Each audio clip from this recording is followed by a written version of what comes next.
per cafe racer, mga na-setup na, iba-iba na yan eh. Pero usually, tanggal upuan sa freeway para matanggal yung tangkay, mga axle. So, SG, Sir Charles? Need your assistance?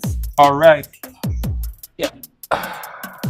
So, kung makikita nyo, ito yung stock natin na ignition coil. Okay, so ito yung Phyton na binili natin. Ito yung stock. So, kung makikita nyo, mas malaki to kaysa dito sa stock. So, gagawa natin siya ng paraan. So, since may hollow space yung tanke natin, siguro pwede siya nakataas ng ganyan. So, ayun. Binabaklas na Ned yung, yung spark plug natin. I mean, yung ignition coil. Ayan. So, dahil So, righty, dali lang naman yan. tighty, lefty, loosey. Pero Hawakan ko yung sa likod. Hawakan mo ako. Ha? Ha?